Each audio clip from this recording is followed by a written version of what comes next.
Good morning बच्चों।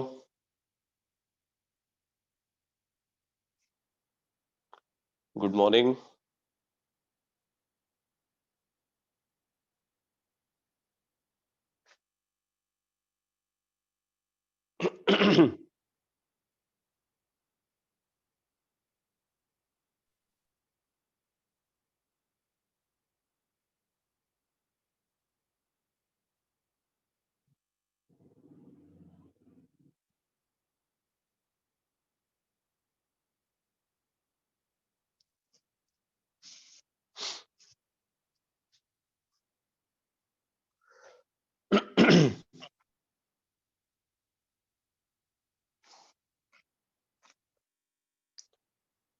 तो last class में ग्रुप 17 एलिमेंट्स का डिस्कशन में मैंने क्लोरीन का मेथड ऑफ प्रिपरेशन डिस्कस किया था। ठीक है, क्लोरीन का मेथड ऑफ प्रिपरेशन जिसमें लेबोरेटरी मेथड ऑफ प्रिपरेशन भी हमने देखा है और इंडस्ट्रियल मेथड ऑफ प्रिपरेशन भी देखा है। इंडस्ट्रियल मेथड ऑफ प्रिपरेशन के लिए हम डेकन्स प्रोसेस को यूज करते हैं। ठीक है, अब इसके बाद उसके अलावा इलेक्ट्रोलिटिक मेथड को भी, इलेक्ट्रोलिटिक प्रोसेस को भी यूज करते हैं जिसमें ब्राइन सोल्यूशन की इलेक्ट्रोलिसिस कराते हैं। तो ब्राइन सोल्यूशन की इलेक्ट्रोलिसिस से क्लोरीन एनोड पे बनता है। साथ में कई सारे ऐसे भी इंडस्ट्रियल मेथड्स हैं जिनमें एज अ बाई प्रोडक्ट भी क्लोरीन प्रोड्यूस होता है।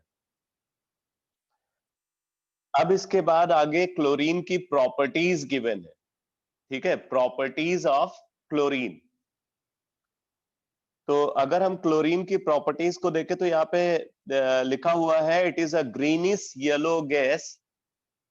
It is a greenish yellow gas with pungent and suffocating odour. इसका कलर कैसा है? ग्रीनिश येलो कलर्ड गैस है और इसका नेम जो है इसके कलर के बेसिस पे ही आया, ये आपने पीछे देखा था। तो it is a greenish yellow gas with pungent and suffocating odor. It is about 2 to 5 times heavier than air. इसकी डेंसिटी जो है एयर की डेंसिटी का 2 to 5 टाइम्स होती है। It can be liquefied easily. It can be liquefied easily into greenish yellow liquid, which boils at 239 Kelvin. तो उस liquid का बॉइलिंग पॉइंट 239 केल्विन है। It is soluble in water. Water में इसलिए soluble है क्योंकि ये वाटर से रिएक्ट करके हाइपोक्लोरस एसिड और हाइड्रोक्लोरिक एसिड का फॉर्मेशन करता है। ठीक है, यहां पे एक इंफॉर्मेशन आप और नोट कर सकते हो, इसमें लिख लो। At low temperature, at low temperature it forms hydrate. At low temperature it forms hydrate with water. At low temperature it forms hydrate with water.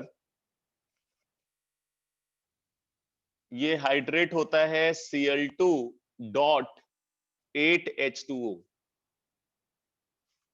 Cl2 dot 8H2O ये हाइड्रेट ये बनाता है, जो कि एक्चुअल में एक क्लैथरेट कंपाउंड है। तो लिख लो which is in fact a clathrate compound, which is in fact a clathrate compound. Clathrate compound का मतलब क्या होता है, जरा इसको समझो। क्लैथरेट कंपाउंड का मतलब होता है कि वहां पे जो गैस है, गैसियस मॉलिक्यूल है और सॉल्वेंट मॉलिक्यूल के बीच में कोई बॉन्ड फॉर्म नहीं हुआ है, बल्कि जो गैसियस मॉलिक्यूल है वो सॉल्वेंट केस के अंदर ट्रैप हो गई है। ठीक है, सॉल्वेंट केस है, सॉल्वेंट केस के अंदर अगर गैसियस मॉलिक्यूल ट्रैप हो जाए तो हम उसको क्लैथरेट कंपाउंड बोलते हैं। ठीक है, तो clathrate compound basically noble gases के केस में भी क्लैथरेट कंपाउंड की बात होती है। आपको पता है कि नोबल गैसेस किसी भी मॉलिक्यूल के साथ या एटम के साथ कंबाइन नहीं करना चाहते हैं आसानी से, तो इस वजह से वहां भी क्लैथरेट कंपाउंड इसी तरीके से एग्जिस्ट करता है। सॉल्वेंट केस के अंदर गैसियस मॉलिक्यूल अगर ट्रैप हो जाए तो उसको क्लैथरेट कंपाउंड बोलते हैं। आप चाहो तो इस बात को नोट कर लो, क्लैथरेट कंपाउंड क्या है, लिख लो। If a gaseous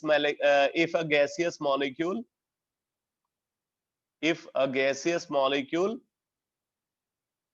gets trapped if a gaseous molecule gets trapped inside the solvent case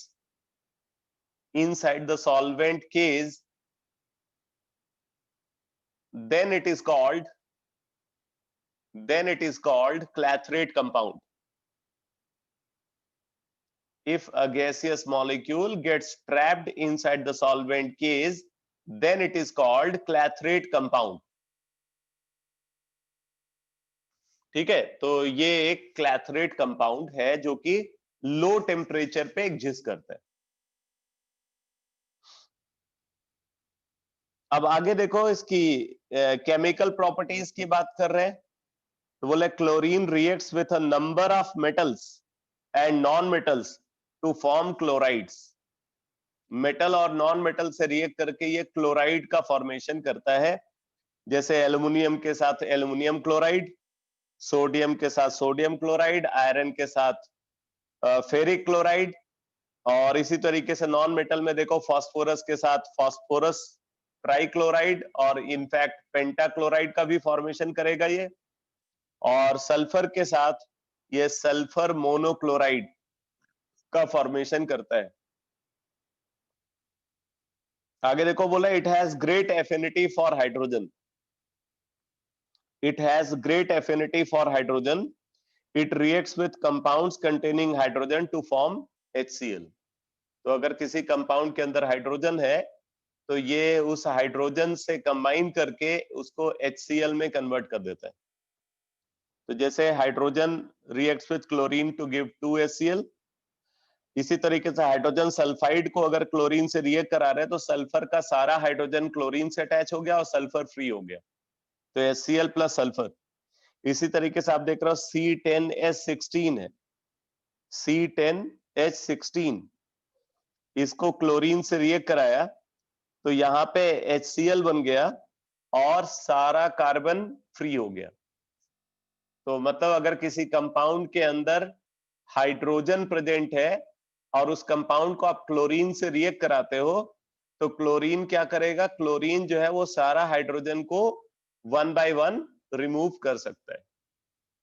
जैसे आपने ये भी देखा था, अगर बेंजीन है तो बेंजीन को अगर क्लोरीन से रिएक्ट कराते हैं, वैसे तो बेंजीन एक एरोमेटिक कंपाउंड है इसलिए रिंग वहां पे ब्रेक नहीं होगी, तो बेंजीन को अगर हम क्लोरीन से रिएक्ट कराते हैं तो वहां पे पर क्लोरोबेंजीन बन जाता है, सारा हाइड्रोजन HCl में कन्वर्ट हो जाता है, पर क्लोरोबेंजीन बन जाता है और जितना भी हाइड्रोजन है वो HCl में कन्वर्ट हो जाता है।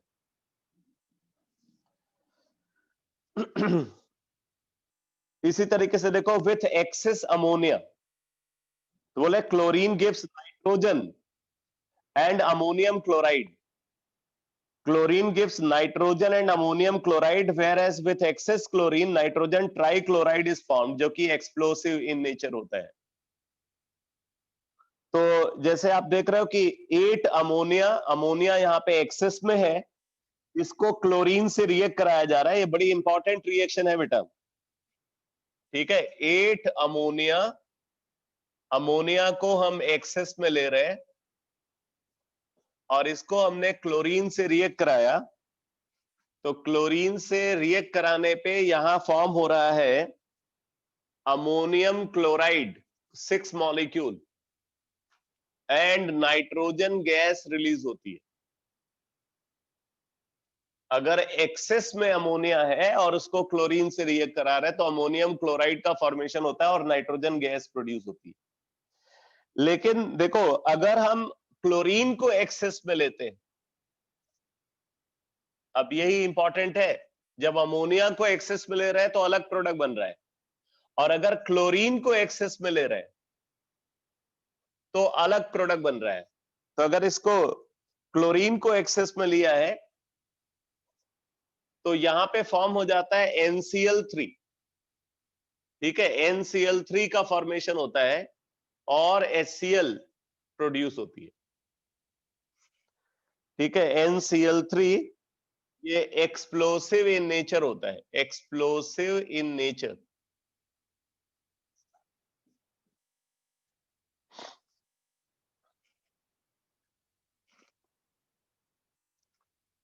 तो अगर अमोनिया को एक्सेस में लेते हैं और उसको क्लोरीन से रिएक्ट कराते हैं तो अमोनियम क्लोराइड और नाइट्रोजन गैस प्रोड्यूस होती है।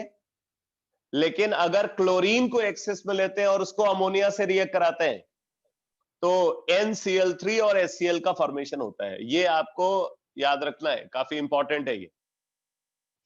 क्लोरीन अमोनिया को एक्सेस में लेने पे नाइट्रोजन गैस प्रोड्यूस होती है, क्लोरीन को एक्सेस में लेने पे नाइट्रोजन ट्राई क्लोराइड बनता है, जो कि अनस्टेबल कंपाउंड है, एक्सप्लोसिव इन नेचर होता है। अब जरा आगे देखो, बोल रहा है with cold and dilute alkalies, with cold and dilute alkalis, chlorine produces a mixture of chloride and hypochlorite, but with hot and concentrated alkalis, it gives chloride and chlorate.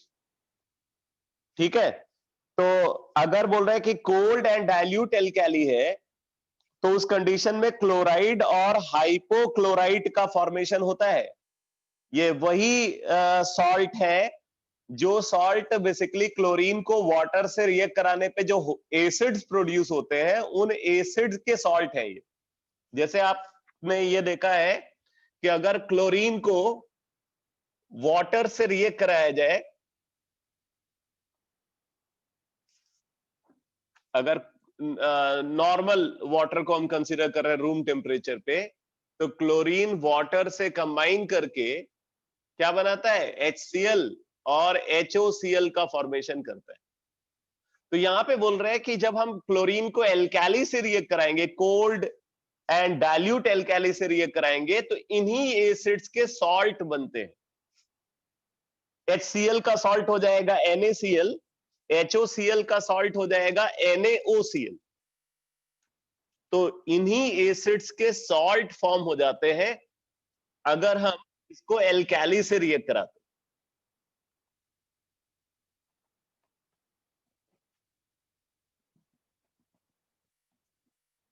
हैं। ये रिएक्शन भी बहुत इंपॉर्टेंट है। अगर हम chlorine को NaOH के साथ रिएक्ट कराते हैं, यहां पे ये जो NaOH है वो डाइल्यूट होना चाहिए और कोल्ड कंडीशन में रिएक्शन को प्रोसीड कराएंगे। ठीक है, कोल्ड कंडीशन में इसको रिएक्शन को प्रोसीड कराते हैं तो प्रोडक्ट बन जाएगा NaCl प्लस NaOCl। ठीक है, NaCl plus NaOCl plus H2O, ये फॉर्म होता है अगर कोल्ड डाइल्यूट NaOH के साथ क्लोरीन को रिएक्ट कराते हैं। सोडियम क्लोराइड, सोडियम हाइपोक्लोराइट और वाटर का फॉर्मेशन होता है। और अगर हम इसको हॉट एंड कंसंट्रेटेड NaOH के साथ रिएक्ट कराते हैं, तब जरा देखो, hot and concentrated NaOH, concentrated NaOH के साथ इसको अगर हीट कर रहे हैं, कंसंट्रेटेड NaOH के साथ अगर इसको हीट करते हैं तो यहां पे फॉर्म होता है sodium chloride plus sodium chlorate, sodium chloride plus sodium chlorate plus 3H2O। ये फॉर्म होता है sodium chloride plus sodium chlorate plus 3H2O। अब एक बात ध्यान देना बेटा, ये दोनों ही रिएक्शन डिस्प्रोपोर्शनेशन रिएक्शन है। यहाँ पे क्लोरीन की ऑक्सीडेशन स्टेट 0 है, यहाँ पे -1 है, और यहाँ पे क्लोरीन की ऑक्सीडेशन स्टेट अगर आप देखोगे +1 है। तो 0 से -1 रिडक्शन, 0 से +1 ऑक्सीडेशन। ऐसे अगर आप इस रिएक्शन को देखोगे तो यहाँ पे भी ये डिस्प्रोपोर्शनेट हो रहा है। इधर क्लोरीन की ऑक्सीडेशन स्टेट +5 है तो 0 से -1 रिडक्शन, 0 से +5 ऑक्सीडेशन। तो ये दोनों ही रिएक्शन बहुत इंपॉर्टेंट रिएक्शन है बेटा। इसमें आपको याद रखना है कोल्ड डाइल्यूट एल्काली के साथ क्या प्रोडक्ट बनेगा और हॉट कंसंट्रेटेड एल्काली के साथ क्या प्रोडक्ट बनेगा। अब यहां पे इंपॉर्टेंट ये है कि जो रिएक्शन आप क्लोरीन के साथ देख रहे हो, सिमिलर रिएक्शन आयोडीन के साथ भी ऑब्जर्व होती है, ब्रोमीन और आयोडीन के साथ भी ऑब्जर्व होती है। तो आप इस बात को नोट कर लो, लिख लो, these reactions are also given by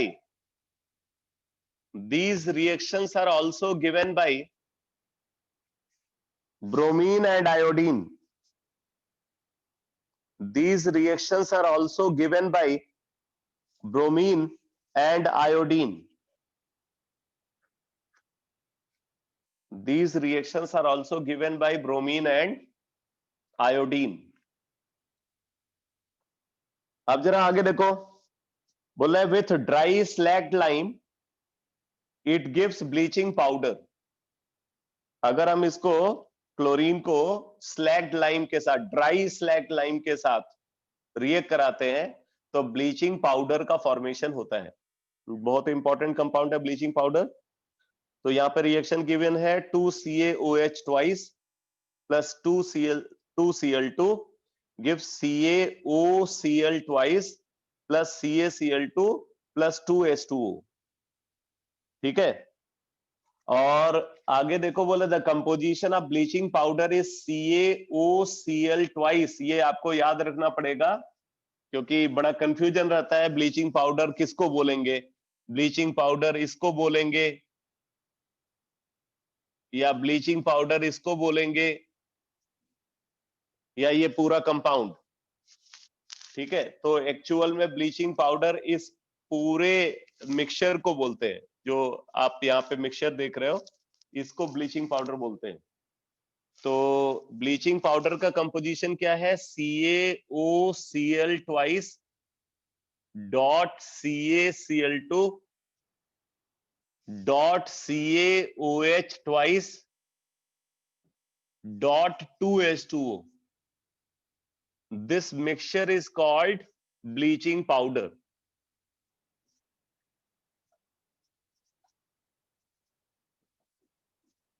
अगर आपसे कॉम्पिटिटिव एग्जाम में क्वेश्चन पूछा जाता है कि which of the following is known as bleaching powder, तो ये जो फॉर्मूला है इसको हम ब्लीचिंग पाउडर बोलेंगे। The composition of bleaching powder is CaOCl twice dot CaCl2 dot CaOH twice dot 2H2O. अब जरा आगे देखो, बोले chlorine reacts with hydrocarbons and give substitution product. Hydrocarbons के साथ रिएक्ट करके सब्स्टिट्यूशन प्रोडक्ट बनाता है with saturated hydrocarbon, saturated hydrocarbon के साथ substitution product and addition product with unsaturated hydrocarbon. ये बात आपको पता है। फिर आगे देखो, बोले chlorine water on standing loses its yellow colour. Chlorine water on standing loses its yellow colour due to the formation of HCl and HOCl। तो क्लोरीन वाटर सोल्यूशन जो है वो येलो कलर्ड या बोल सकते हो ग्रीनिश येलो कलर्ड सोल्यूशन होगा, और उसको हम अगर थोड़े टाइम के लिए रख दें तो वो धीरे धीरे करके डीकलराइज हो जाता है क्योंकि वो HCl और HOCl में कन्वर्ट हो जाता है जो कि कलरलेस कंपाउंड होते हैं। तो chlorine water on standing loses its yellow colour due to the formation of HCl and HOCl. Hypochlorous acid so formed gives nascent oxygen. तो यहाँ पे ये जो हाइपोक्लोरस एसिड है ये नेसेंट ऑक्सीजन देता है which is responsible for oxidizing and bleaching properties of chlorine. तो बोल रहा है कि जो HOCl है, HOCl ये HCl और नेसेंट ऑक्सीजन प्रोड्यूस करता है, और ये नेसेंट ऑक्सीजन जो है किसी भी कलर्ड मैटर को, ठीक है, ये ऑक्सीडाइज करके कलरलेस मैटर में कन्वर्ट कर देता है।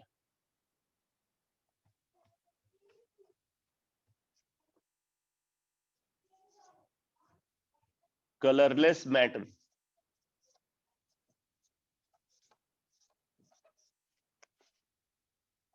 इसका मतलब है कि यहां पे जो ब्लीचिंग एक्शन है क्लोरीन का, वो थ्रू ऑक्सीडेशन ऑब्जर्व होता है।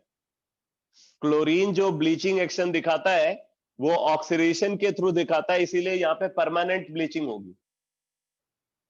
ठीक है, क्लोरीन जो है वो ऑक्सीडेशन के थ्रू ब्लीचिंग करता है, इस वजह से ये परमानेंट ब्लीचिंग में पार्टिसिपेट करेगा।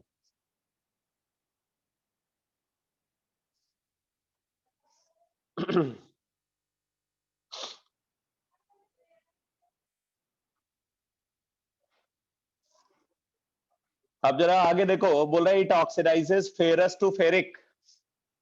अब इसका मतलब कि क्लोरीन जो है, जो ऑक्सीडाइजिंग एक्शन दिखाएगा, मतलब जो एक्वस सोल्यूशन है क्लोरीन का, वो oxidising action basically hypochlorous acid के थ्रू दिखाता है, क्योंकि hypochlorous acid nascent oxygen produce करता है, और ये नेसेंट ऑक्सीजन दूसरे कंपाउंड को ऑक्सीडाइज करने में यूज होता है। तो यहाँ पे बोला it oxidises ferrous to ferric, sulphide to sulphate, sulphur dioxide to sulphuric acid and iodine to iodic acid.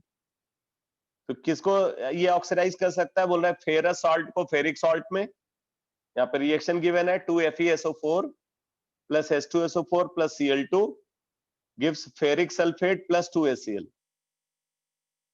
इसी तरीके से देखो, ये सोडियम सल्फाइड को सोडियम सल्फेट में कन्वर्ट कर रहा है और खुद HCl में कन्वर्ट हो रहा है। ऐसा ही ये सल्फर डाइऑक्साइड को H2SO4 में कन्वर्ट कर रहा है और खुद HCl में कन्वर्ट हो रहा है। इसी तरीके से ये आयोडीन को आयोडिक एसिड में कन्वर्ट करता है HiO3 में, और खुद HCl में कन्वर्ट हो रहा है। इसी तरीके से आगे देखो, बोला it is a powerful bleaching agent. It is a powerful bleaching agent, bleaching action is due to oxidation. तो ये एक पावरफुल ब्लीचिंग एजेंट है और इसका ब्लीचिंग एक्शन ऑक्सीडेशन के थ्रू ऑब्जर्व होता है। तो जैसे आप देख रहे हो कि chlorine plus water gives 2HCl plus oxygen, तो आप इसको ऐसे देखो कि chlorine plus water gives HCl plus HOCl, और फिर ये HOCl क्या करता है? ये HOCl HCl plus nascent oxygen produce करता है। तो इसका मतलब अगर आप देखो, एक HCl मॉलिक्यूल यहाँ पे प्रोड्यूस हुआ और एक HCl मॉलिक्यूल यहाँ पे प्रोड्यूस हुआ, तो total 2HCl plus oxygen, 2HCl plus nascent oxygen. तो हम ओवरऑल अब इसको ऐसे लिख सकते हैं, chlorine plus water gives 2HCl plus nascent oxygen. तो ये नेसेंट ऑक्सीजन जो है वो ब्लीचिंग एक्शन के लिए रिस्पॉन्सिबल होगा।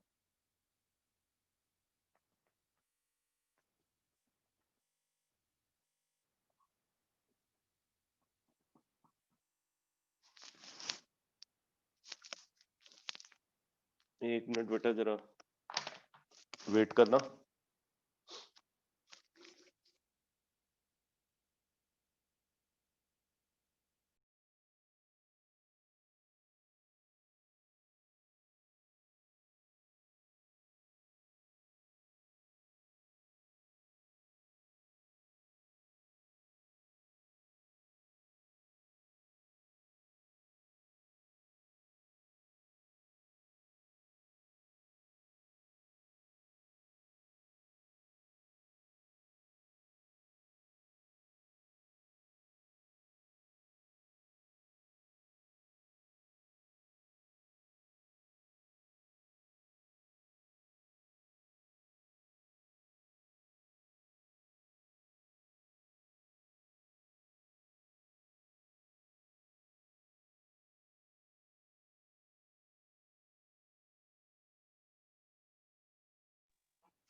विंटर में मार्कर की इंक जो है बोर्ड पे जम जाती है, तो उसको क्लीन करना थोड़ा मुश्किल होता है। अब देखो बेटा, तो बोला है कि इट ब्लीचेज वेजिटेबल और organic matter in presence of moisture. It bleaches vegetable or organic matter in presence of moisture. Bleaching effect of chlorine is permanent because bleaching effect यहाँ पे ऑक्सीडेशन के थ्रू ऑब्जर्व होता है। अब इसके uses में देखो, पहला यूज बता रहा है, it is used for bleaching wood pulp required for the manufacture of paper and rayon. ठीक है, पेपर के लिए जो पल्प बनाते हैं या रेयन के लिए जो पल्प बनाते हैं, उसको ब्लीच करने के लिए इसको यूज करेंगे। Bleaching cotton and textiles. दूसरा यूज बता रहा है in the extraction of gold and platinum. Gold और प्लैटिनम के एक्सट्रैक्शन में इसको यूज करते हैं। Number 3, in the manufacture of dyes, stuff, dyes, drugs and organic compounds such as carbon tetrachloride, chloroform, DDT, refrigerants, etc. इनको बनाने के लिए भी यूज करते हैं। फोर्थ यूज बता रहा है इन स्टेरिलाइजिंग ड्रिंकिंग वाटर। ड्रिंकिंग वाटर को स्टेरिलाइज करने के लिए क्लोरीन को यूज किया जाता है। और अगला यूज बता रहा है preparation of poisonous gases such as phosgene, tear gas.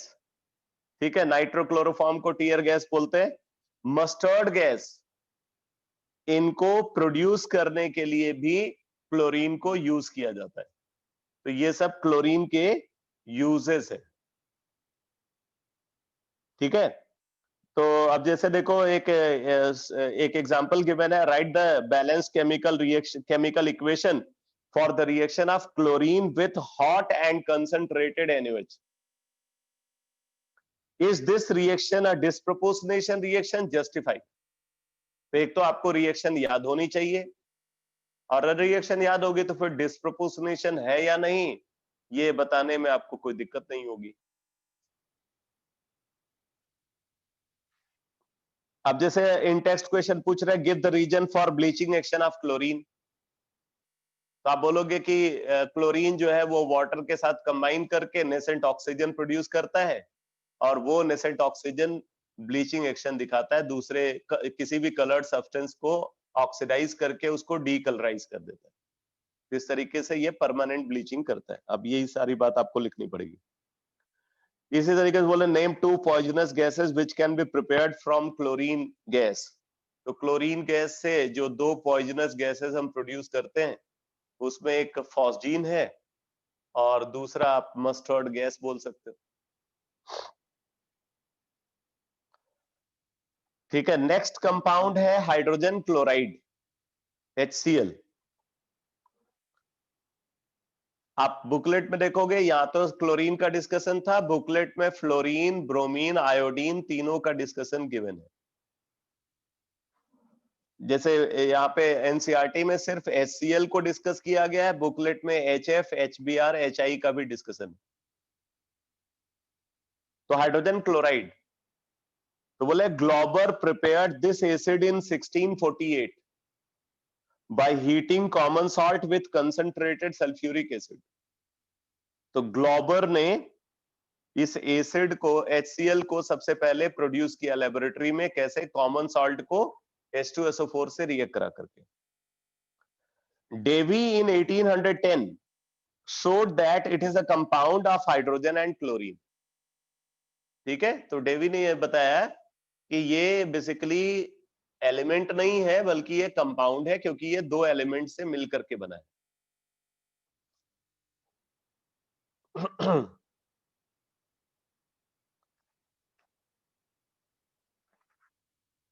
Preparation में देखो, बोले in laboratory it is prepared by heating sodium chloride with concentrated sulphuric acid.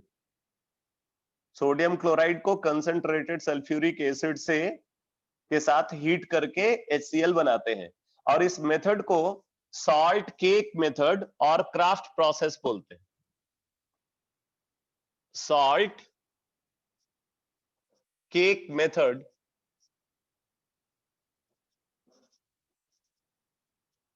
और इसको क्राफ्ट प्रोसेस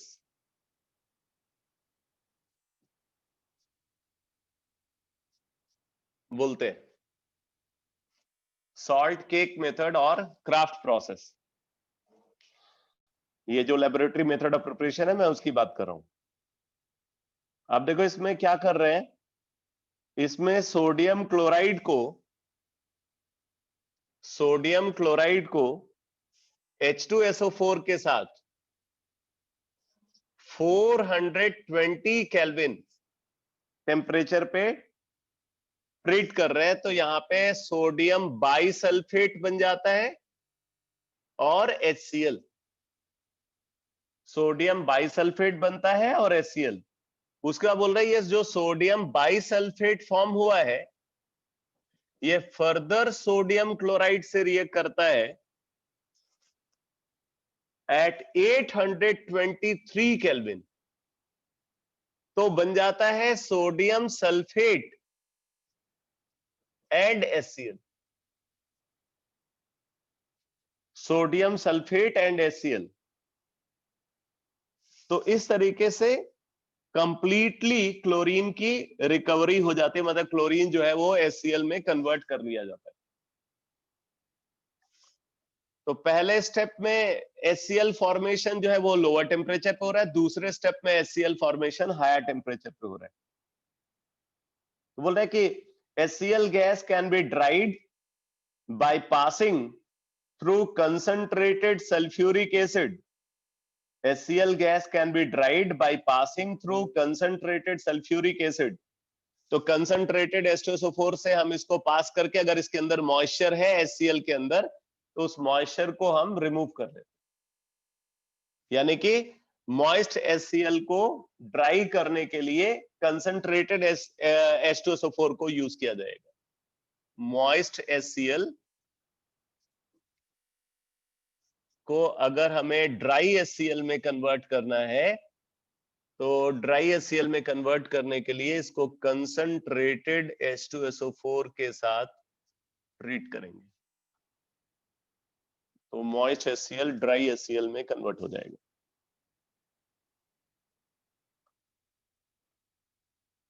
अब देखो यहाँ पे इंपॉर्टेंट ये है कि इसको ड्राई करने के लिए हम कभी भी P4O10 या कैल्शियम ऑक्साइड को यूज नहीं करते, इस बात को आप नोट कर लेना, इसको लिख लेना। It can not be dried, it can not be dried, it cannot be dried by P4O10,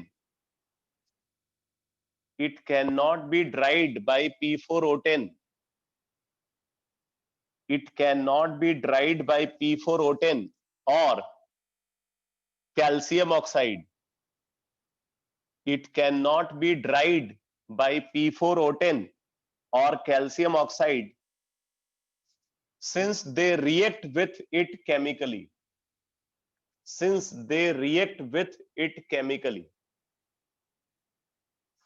क्योंकि P4O10 और कैल्शियम ऑक्साइड इसके साथ रिएक्ट कर जाते हैं, इस वजह से इनको हम कभी भी यूज नहीं करेंगे HCl को ड्राई करने के लिए। आप देख सकते हो कैल्शियम ऑक्साइड एक बेसिक ऑक्साइड है, अगर हम इसको HCl के साथ ट्रीट करेंगे तो HCl के साथ ट्रीट करने पे ये कैल्शियम क्लोराइड बना लेगा प्लस H2O।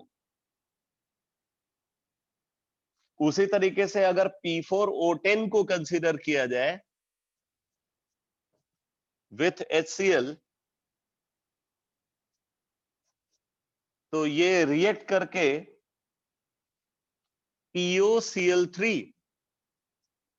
POCl3 का फॉर्मेशन करता है plus HPO3 metaphosphoric acid, metaphosphoric acid का फॉर्मेशन कर लेता है। इस वजह से कैल्शियम ऑक्साइड और P4O10 को HCl को ड्राई करने के लिए यूज नहीं कर सकते।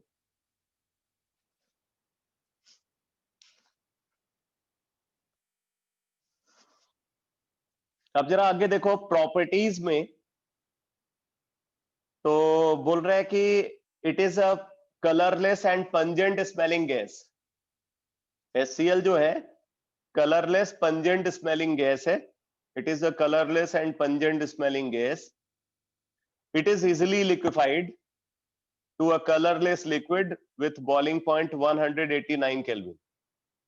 तो इसको हम बोल रहे हैं कि इसको आसानी से लिक्विफाई करके कलरलेस लिक्विड में कन्वर्ट कर सकते हैं, जिसका बॉइलिंग पॉइंट 189 केल्विन है, and freezes to a white crystalline solid with freezing point 159 kelvin. तो फ्रीज होता है तो एक व्हाइट क्रिस्टलाइन सॉलिड में कन्वर्ट होता है, जिसका फ्रीजिंग पॉइंट 159 केल्विन। ऑब्वियसली यहाँ पे जो ये सॉलिड बनेगा ये मॉलिक्यूलर सॉलिड होगा। जो सॉलिड यहाँ पे फॉर्म होगा ये मॉलिक्यूलर सॉलिड होगा। बोला it is extremely soluble in water and ionises as below. Water में जैसे ही इसको आप ऐड करोगे क्या होगा, कंप्लीटली डिसोसिएट हो जाएगा। आप देख सकते हो इसका जो डिसोसिएशन कांस्टेंट वैल्यू है 10⁷ है, बहुत बड़ी वैल्यू है। तो ये स्ट्रॉन्ग एसिड की तरह बिहेव करता है। बोला it's aqueous solution is called hydrochloric acid. High value of dissociation constant indicates that it is a strong acid in water. It reacts with ammonia and gives white fumes of NH4Cl. बहुत common reaction है। When 3 parts of concentrated HCl and 1 part of concentrated HNO3 are mixed, aqua regia is formed. पहले भी बताया हुआ इसके बारे में, which is used for dissolving noble metals, for example gold and platinum. ये बात आपको मैंने पहले भी बताया हुआ है। तो एक्वा रेजिया क्या है, 3 parts of concentrated HCl and 1 part of concentrated HNO3 mixture is called aqua regia. तो आप देख रहे हो यहाँ पे गोल्ड जो है एक्वा रेजिया से रिएक्ट करके अपने कॉम्प्लेक्स में कन्वर्ट हो रहा है, ऐसे ही प्लेटिनम भी अपने कॉम्प्लेक्स में कन्वर्ट हो रहा है जो कि सॉल्युबल है। Hydrochloric acid decomposes salts of weaker acids, for example carbonates, hydrogen carbonate, sulphides etcetera. तो क्योंकि हाइड्रोक्लोरिक एसिड जो है वो कार्बोनिक एसिड से ज्यादा स्ट्रॉन्ग है, या कार्बोनिक एसिड से, सल्फ्यूरस एसिड से ज्यादा स्ट्रॉन्ग है, इसलिए इनके सॉल्ट को ये डिकम्पोज कर सकता है। तो आप देख रहे हो कि यहाँ पे सोडियम कार्बोनेट के साथ अगर इसको रिएक्ट करा रहे हैं तो सोडियम क्लोराइड और कार्बोनिक एसिड बनेगा, जो कि डिकम्पोज होकर के H2O और CO2 बना लेगा, यानी कि एफरवेसेंस प्रोड्यूस होगी CO2 गैस इवॉल्व होने की वजह से। ऐसे ही सोडियम बाइकार्बोनेट के साथ भी एफरवेसेंस प्रोड्यूस होती है, और सोडियम सल्फाइड के साथ भी ये सोडियम क्लोराइड और सल्फ्यूरस एसिड बनाएगा, और सल्फ्यूरस एसिड अनस्टेबल है इसलिए वो डिकम्पोज होकर के H2O और SO2 बना लेगा, तो वहां भी एफरवेसेंस प्रोड्यूस होगी।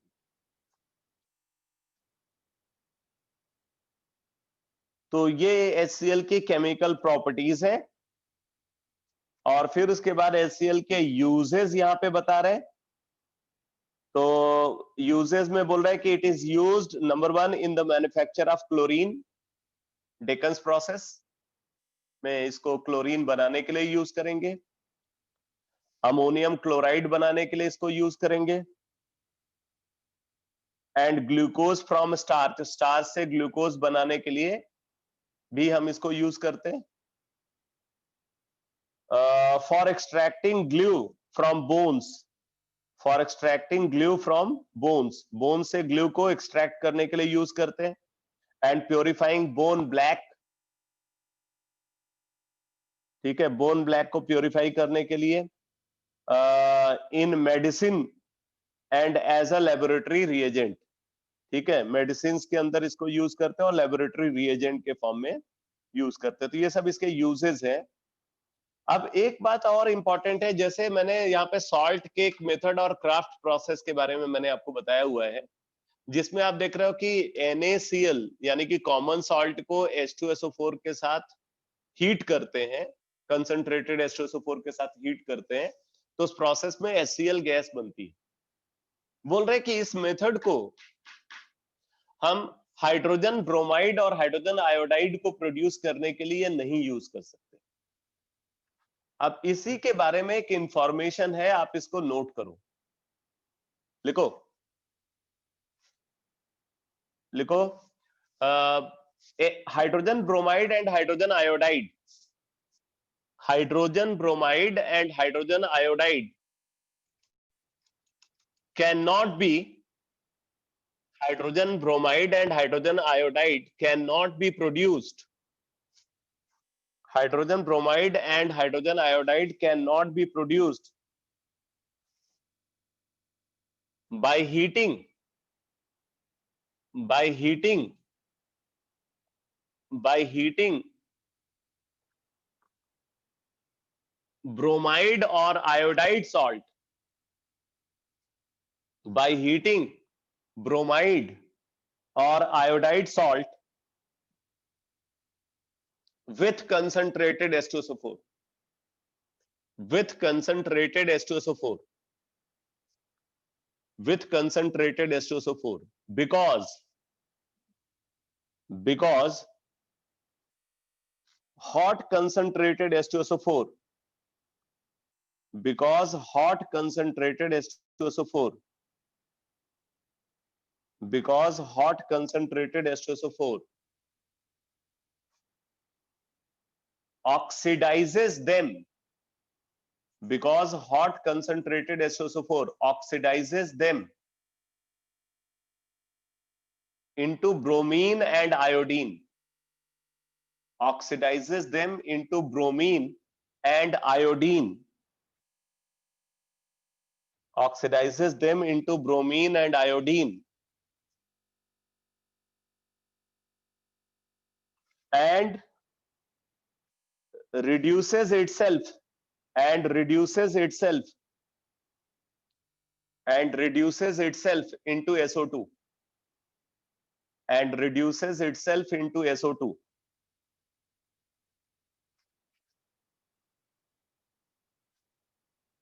तो अब आप यहां पे देखो, जैसे अगर पोटेशियम सॉल्ट को मान लो हमने कंसीडर किया, सोडियम सॉल्ट भी हो सकता है, इसको हम H2SO4 के साथ,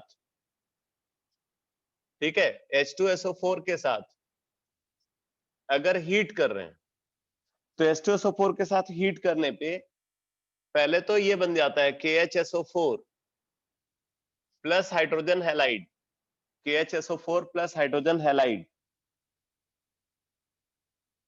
ठीक है। फिर क्या होता है, ये H2SO4 इस हाइड्रोजन हैलाइड से रिएक्ट कर जाता है, जो हाइड्रोजन हैलाइड प्रोड्यूस हुआ है उससे अनरिएक्टेड H2SO4 रिएक्ट कर जाता है, और रिएक्ट करके इसको X2 में कन्वर्ट कर देता है, खुद SO2 बन जाता है प्लस 2H2, ठीक है। तो इस तरीके से रिएक्शन प्रोसीड करती है। ये रिएक्शन तब ऑब्जर्व होती है जब हैलोजन, ब्रोमीन और आयोडीन है।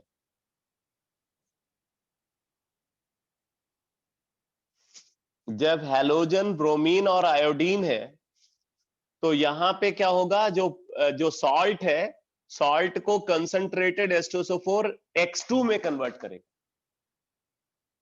अगर पोटेशियम ब्रोमाइड है तो Br2, पोटेशियम आयोडाइड है तो I2। अब यहां पे देखो क्या है कि अगर हमें HBr और HI बनाना है इस मेथड के थ्रू, तो हम एक मॉडिफिकेशन करते हैं, और उस मॉडिफिकेशन में कंसंट्रेटेड H2SO4 की जगह पे कंसंट्रेटेड H3PO4 को यूज करते हैं। तो आप इस बात को नोट कर लो, लिखो, in order to produce, in order to produce hydrogen bromide and hydrogen iodide, in order to produce hydrogen bromide and hydrogen iodide, modified Kraft process, modified Kraft process, modified Kraft process is taken into consideration, modified Kraft process is taken into consideration, where where concentrated S3PO4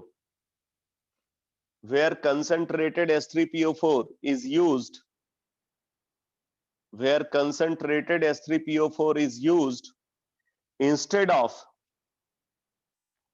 concentrated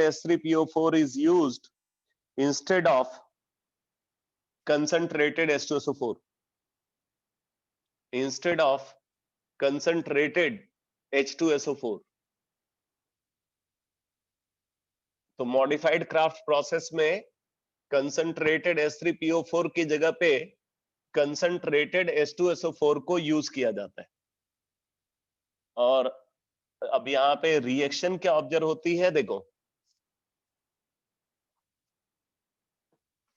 concentrated H3PO4 basically oxidising behaviour नहीं दिखाता है, तो इस वजह से वो HBr और HI को ऑक्सीडाइज नहीं कर सकता। तो ये रिएक्शन होगी 3KX प्लस H3PO4। H3PO4 कैसा है, कंसंट्रेटेड है, इसको हम हीट कर रहे हैं, तो इसको अगर हीट कर रहे हैं तो यहां पे बन जाएगा 3HX प्लस K3PO4,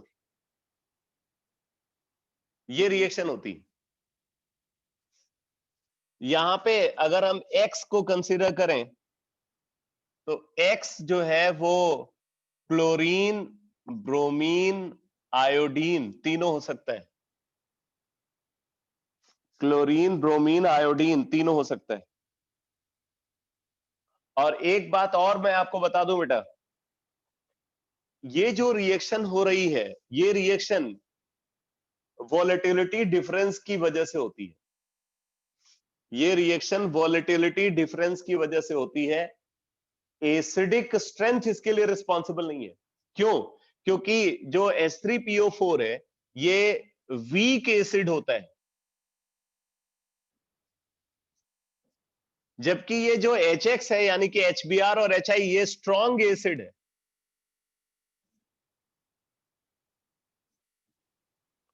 यहां पे रिएक्शन इसलिए होती है क्योंकि H3PO4 का बॉइलिंग पॉइंट बहुत ज्यादा है, इसका बॉइलिंग पॉइंट जो है वो बहुत ज्यादा है, मतलब वोलेटिलिटी बहुत लो है और इसकी वोलेटिलिटी हाई है। तो इसलिए क्या होगा, जैसे ही ये फॉर्म होता है इमीडिएटली स्केप आउट हो जाता है। ये जो HX यहां पे फॉर्म होगा, ये फॉर्म होते ही स्केप आउट हो जाएगा। स्केप आउट हो जाएगा तो इक्विलिब्रियम जो है ये रिएक्शन फॉरवर्ड शिफ्ट होती रहेगी और उससे हाइड्रोजन आयोडाइड और हाइड्रोजन ब्रोमाइड की अच्छी यील्ड देखने को मिलती है। तो ये समझ लेना कि ये रिएक्शन जो है वो सिर्फ वोलेटिलिटी डिफरेंस की वजह से होती है, इसके लिए एसिडिक स्ट्रेंथ रिस्पॉन्सिबल नहीं है। बट जो NaCl को या KCl को अगर हम कंसंट्रेटेड H2SO4 से रिएक्ट कराते हैं तो वहां पे HCl बनता है, तो उस रिएक्शन के होने के पीछे वोलेटिलिटी डिफरेंस भी रिस्पॉन्सिबल है और एसिडिक स्ट्रेंथ भी रिस्पॉन्सिबल है, क्योंकि H2SO4 का एसिडिक स्ट्रेंथ HCl से ज्यादा होता है और H2SO4 का बॉइलिंग पॉइंट भी HCl से ज्यादा है। तो इस वजह से दोनों ही फैक्टर वहां पे फेवर कर रहे होते हैं। यहाँ पे सिर्फ वोलेटिलिटी डिफरेंस की वजह से ये रिएक्शन हो रही है। ये बात समझ में आया आपको?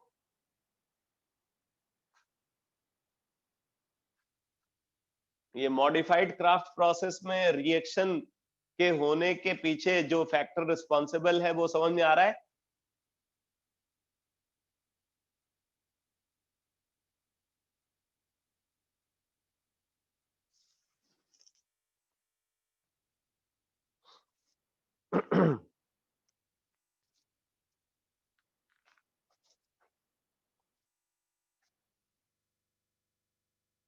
अब जरा देखो, यहाँ पे बोल रहा है कि when HCl reacts with, एक सॉल्ट एग्जांपल है, when HCl reacts with finely powdered iron it forms ferrous chloride and not ferric chloride. Why? तो यहाँ पे बता रहा है कि its reaction with iron produces hydrogen. जब ये आयरन से रिएक्ट करता है तो हाइड्रोजन प्रोड्यूस होती है। Liberation of hydrogen prevent the formation of ferric chloride, और ये हाइड्रोजन उसको फर्दर ऑक्सीडाइज होने से बचाता है। पहले तो आयरन जो है वो HCl से रिएक्ट करके फेरस क्लोराइड प्लस हाइड्रोजन बनाएगा, और जो हाइड्रोजन यहाँ पे इवॉल्व हो रही है वो फेरस क्लोराइड को फर्दर ऑक्सीडाइज होने से प्रोटेक्ट करती है। ऑक्सो एसिड्स ऑफ हैलोजेंस, तो देखो बोला due to high electronegativity and small size, fluorine forms only one oxo acid HOF known as fluoric acid और हाइपोफ्लोरस एसिड। फ्लोरिक एसिड और हाइपोफ्लोरस एसिड बोलते हैं। फ्लोरिक 1 एसिड लिखा हुआ है। The other halogens form several oxo acids. Most of them cannot be isolated in pure state. They are stable only in aqueous solution or in the form of their salts. The oxo acids of halogens are given in table 7.1 and their structures are given in figure 7.8. तो जैसे fluorine के case में तो बोल रहा है कि सिर्फ एक एसिड है HOF। क्लोरीन के केस में HOCl, HClO2, HClO3, HClO4, ये 4 एसिड ऑब्जर्व हो रहे हैं। Hypochlorous acid, chlorous acid, chloric acid, perchloric acid. Name कैसे हम डिफाइन करते हैं ये मैंने आपको लास्ट क्लास में बताया था, ठीक है। नेम यहाँ पे कैसे हम डिफाइन करें, कब हाइपो लगा रहे हैं, कब पर लगा रहे हैं, कब अस लगा रहे हैं, कब इक लगा रहे हैं, ये सारी बात मैंने लास्ट क्लास में डिस्कस किया था। अगर ब्रोमीन की बात करें तो बोल रहे हैं ब्रोमीन के केस में HOBr एग्जिस्ट करता है स्टेबल फॉर्म में, HbRO3 और HbRO4। HbRO2 यहाँ पे बोल रहा है कि स्टेबल फॉर्म में एग्जिस्ट नहीं करता। और ऐसे ही आयोडीन के केस में HOI मतलब हाइपो आयोडस एसिड एग्जिस्ट करता है, आयोडिक एसिड एग्जिस्ट करता है, पर आयोडिक एसिड एग्जिस्ट करता है। HiO2 जो है वो अनस्टेबल बता रहे हैं, ठीक है। अब इनके अगर आप स्ट्रक्चर को देखोगे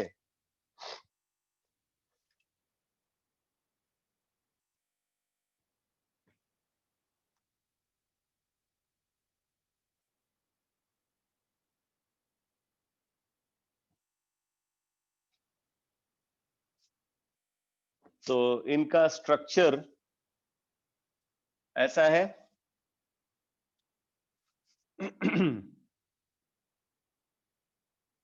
FOH, यहाँ पे फ्लोरीन के पास 3 लोन पेयर होंगे। फ्लोरीन के पास 3 लोन पेयर होंगे।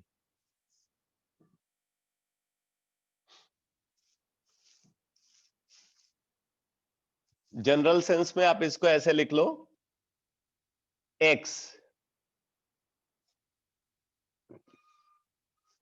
ये हाइपोहैलस एसिड का स्ट्रक्चर ऐसा होगा। अगर हम HXO2 को कंसीडर करते हैं, HXO2, तो HXO2 का स्ट्रक्चर देखो कैसा होगा।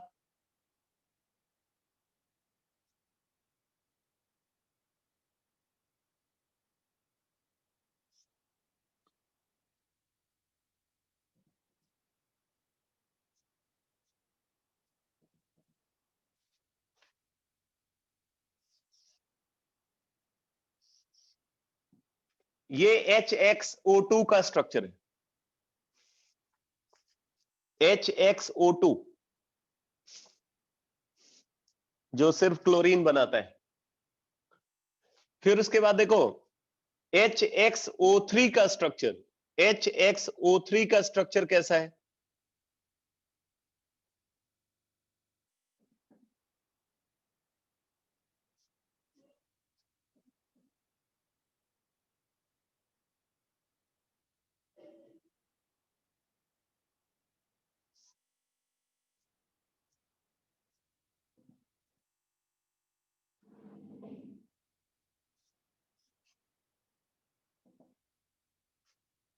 ये HXO3 का स्ट्रक्चर है।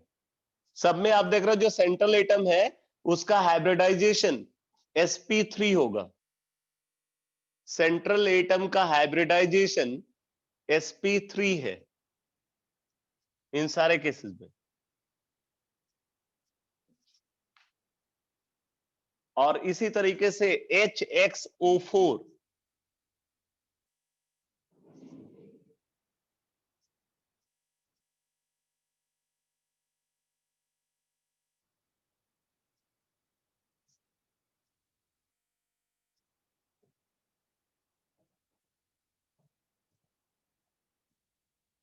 ये HXO4 का स्ट्रक्चर है।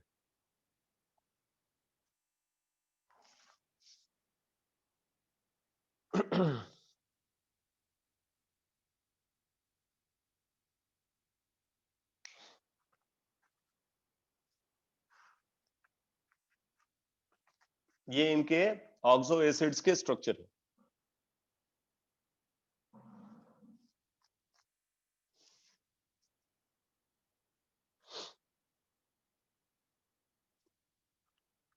अब इसके बाद अगला डिस्कशन गिवन है यहाँ पे inter halogen compounds. Inter halogen compounds, inter halogen compounds.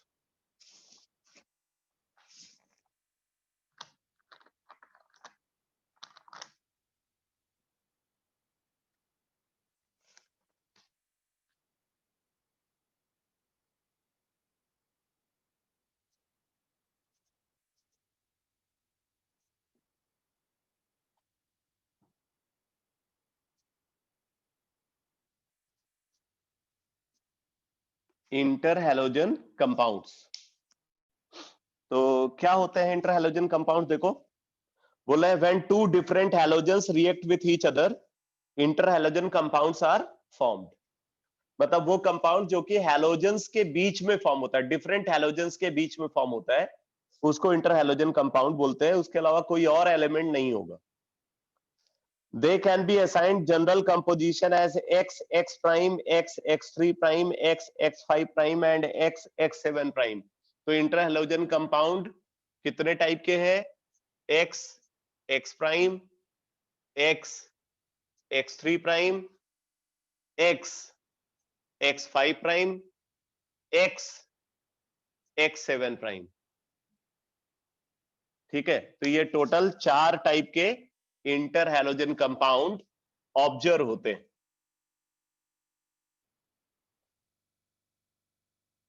इसमें जो X है वो बड़ा हैलोजन है,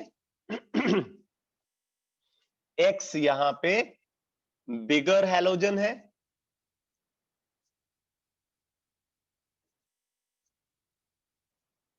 मतलब हायर एटॉमिक नंबर वाला हैलोजन, और X प्राइम स्मॉलर हैलोजन है। स्मॉलर हैलोजन साइज के हिसाब से भी और एटॉमिक नंबर के हिसाब से भी आप बोल सकते हो। अब जरा आगे देखो, बोला where X is halogen of larger size and X prime of smaller size and X is more electronegative than X prime. X is more electropositive.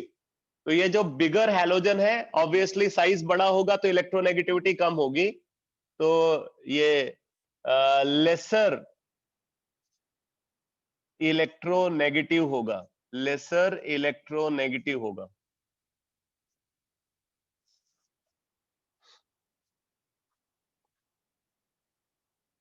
Laser electronegative मतलब मोर इलेक्ट्रोपॉजिटिव।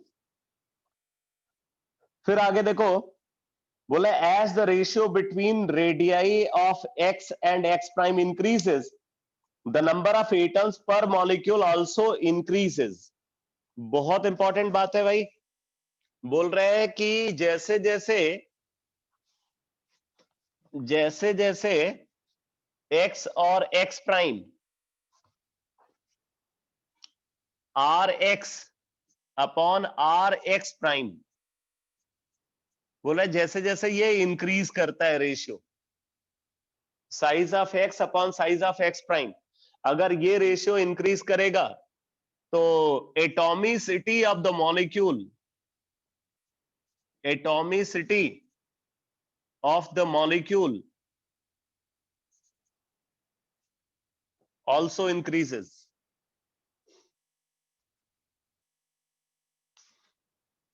अगर size of x upon size of x prime अगर ये increase करेगा तो molecule की atomicity भी increase करेगी। कहने का मतलब ये है कि आयोडीन और फ्लोरीन के बीच में अगर इंटरहैलोजन कंपाउंड बनता है तो उसकी एटॉमिसिटी सबसे ज्यादा होनी चाहिए। आयोडीन और क्लोरीन के बीच में जो मॉलिक्यूल बनेगा उसकी एटॉमिसिटी उससे कम होनी चाहिए, और आयोडीन और ब्रोमीन के बीच में जो मॉलिक्यूल बनेगा उसकी एटॉमिसिटी सबसे कम होनी चाहिए। ठीक है, आयोडीन और ब्रोमीन के बीच में जो कंपाउंड बनता है वो होता है IBr। IBr आयोडीन और क्लोरीन के बीच में जो कंपाउंड बनता है वो है ICl3। ICl5 भी शायद बनता है, ठीक है, ICl5। और आयोडीन और फ्लोरीन के बीच में जो मॉलिक्यूल बनता है वो है IF7। तो आप देख रहे हो कि आयोडीन और फ्लोरीन का साइज डिफरेंस सबसे ज्यादा है। Radius of iodine upon radius of fluorine वो रेशियो सबसे ज्यादा है, तो इसलिए एटॉमिसिटी इसकी सबसे ज्यादा है। एटॉमिसिटी इसकी 8 है, यहाँ पे एटॉमिसिटी 4 या 6 है, यहाँ पे एटॉमिसिटी 2 है।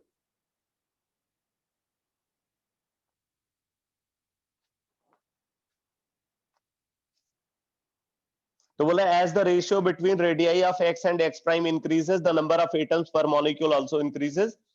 Thus iodine fluoride should have maximum number of atoms as the ratio of radii between iodine and fluorine should be maximum. That is why its formula is IF7, having maximum number of atoms. अब बात आती है कि आप इनको prepare कैसे करोगे। तो बोले the interhalogen compounds can be prepared by the direct combination और by the action of halogen on lower interhalogen compounds. तो या तो आप हैलोजन्स को सीधे रिएक्ट कराओ या हैलोजन को लोअर इंटरहैलोजन कंपाउंड से रिएक्ट करा करके हायर इंटरहैलोजन कंपाउंड का फॉर्मेशन आप कर सकते हो। The product form depends upon some specific conditions. जैसे बोल रहा है कि क्लोरीन और फ्लोरीन अगर इक्वल वॉल्यूम में रिएक्ट कराया, इक्वल वॉल्यूम मतलब 1:1 मोल रेशियो में 437 केल्विन पे, तो ClF बन जाता है। बट बोल रहा है कि अगर क्लोरीन को फ्लोरीन के साथ एक्सेस में रिएक्ट कराए 573 केल्विन पे, क्लोरीन को फ्लोरीन के साथ, फ्लोरीन को एक्सेस में लिया है, अगर हम रिएक्ट करा रहे हैं 300 डिग्री सेंटीग्रेड पे, तो ClF3 बन जाता है। क्लोरीन को फ्लोरीन के साथ इक्वल वॉल्यूम में अगर रिएक्ट कराते हैं तो ClF बनता है। क्लोरीन को फ्लोरीन के साथ जहां पे फ्लोरीन एक्सेस में है 300 डिग्री सेंटीग्रेड पर रिएक्ट कराते हैं तो ClF3 का फॉर्मेशन होता है। इसी तरीके से आप देख रहे हो कि अगर आयोडीन को क्लोरीन के साथ रिएक्ट कराया जाए इक्विमोलर मतलब इक्वल वॉल्यूम में, तो ICl बनता है, ठीक है। बट अगर आयोडीन को क्लोरीन के साथ जहां पे क्लोरीन एक्सेस में है रिएक्ट कराते हैं तो ICl3 बनता है। अभी ये आपको दिमाग में रखना पड़ेगा। ऐसे ही ब्रोमीन को फ्लोरीन के साथ, यहाँ पे बोल रहे हैं कि इसको डाइल्यूटेड विथ वाटर मतलब वाटर के अंदर अगर ट्रीट करते हो तो BrF3 बनता है। और अगर ब्रोमीन को फ्लोरीन के साथ जहां पे फ्लोरीन एक्सेस में है ट्रीट करते हो तो BrF5 बनता है।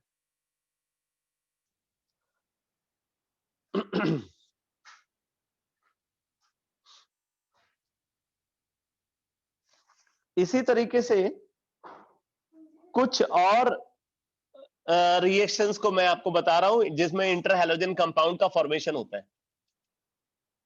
ये कुछ और रिएक्शंस हैं, इनको आप यहां पे नोट कर लो। जैसे अगर आयोडीन को, अगर हमने आयोडीन कंसीडर किया, आयोडीन को फ्लोरीन के साथ -78 डिग्री सेंटीग्रेड पे ट्रीट करते हैं, -78 degree centigrade. In nitrogen inert atmosphere provide करने के लिए यूज हो रहा है, तो बन जाता है IF3 बन जाता है, ठीक है। और अगर हम आयोडीन को फ्लोरीन के साथ एक्सेस में रिएक्ट कराते हैं, अगर आयोडीन को फ्लोरीन के साथ एक्सेस में रिएक्ट कराते हैं तो IF7 बन जाता है।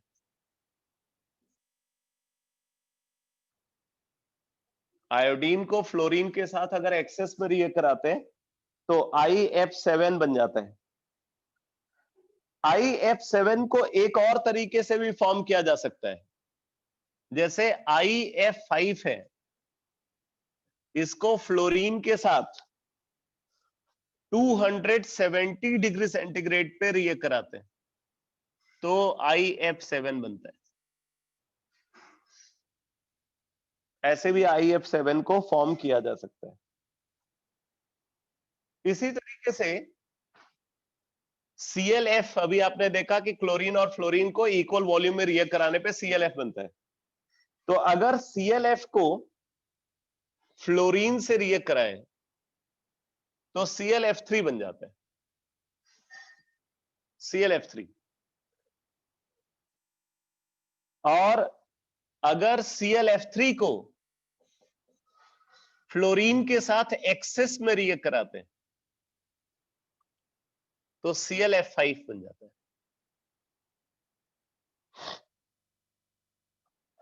ClF5 का फॉर्मेशन होता है और ये रिएक्शन जो है 350 डिग्री सेंटीग्रेड पे होती है। तो ये इंटर हैलोजन कंपाउंड की फॉर्मेशन रिएक्शन है, ठीक है। अब जरा देखो प्रॉपर्टीज इंटर हैलोजन कंपाउंड की क्या है। बोले some properties of interhalogen compounds are given in table 7.11। अब पहले इस टेबल को देख लेते हैं, फिर उसके बाद नीचे जो डिस्कशन गिवन है वो देखते हैं। तो जैसे एक्स प्राइम टाइप का जो कंपाउंड है, अगर उसको देखा जाए तो इसमें ClF है, BrF है, IF है, BrCl है, ICl। अब इसमें बोल रहा है कि जो ClF है ये कलरलेस गैस है, ClF कलरलेस गैस है, BrF pale brown gas, IF के बारे में यहाँ पे A लिखा हुआ है, A का मतलब कि बहुत अनस्टेबल है, वेरी अनस्टेबल, और इसको डिटेक्ट करते हैं स्पेक्ट्रोस्कोपिकली, मतलब इसका एग्जिस्टेंस जो है वो स्पेक्ट्रोस्कोपिकली जो है वो वेरीफाइड है। BrCl के बारे में बोल रहा है कि ये गैस है, यहाँ पे B लिखा हुआ है, B का मतलब नीचे है the pure solid is known at room temperature, room temperature पे ये सॉलिड फॉर्म में मिलता है।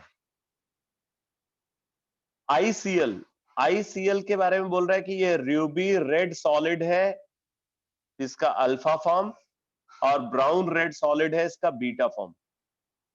इसका जो अल्फा फॉर्म है वो रूबी रेड कलर्ड सॉलिड है और beta form brown coloured red solid है,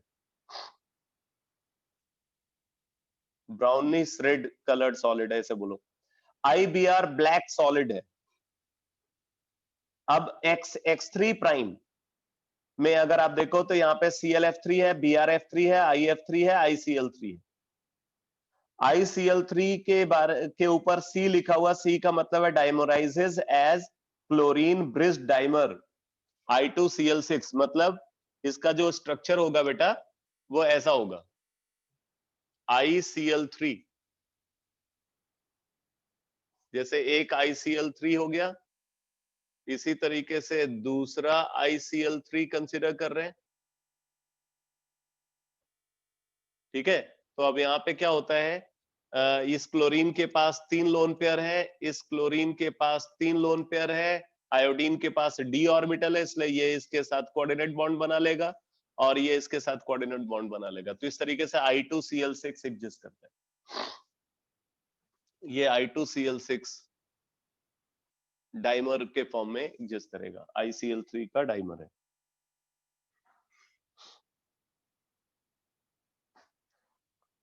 तो ClF3 बोल रहा है कलरलेस गैस है, BrF3 yellowish green coloured liquid, IF3 yellow powder और ICl3 ऑरेंज कलर्ड सॉलिड। बाकी मॉलिक्यूलर शेप जो है वो तो आप समझ ही सकते हो, हाइब्रिडाइजेशन निकालने का मेथड आपको पता है, तो उसके बेसिस पे आप इसको समझ सकते हो। X5 प्राइम में IF5 है, BrF5 है, ClF5 है। IF5 के बारे में बता रहे हैं colourless gas but solid below 77 kelvin.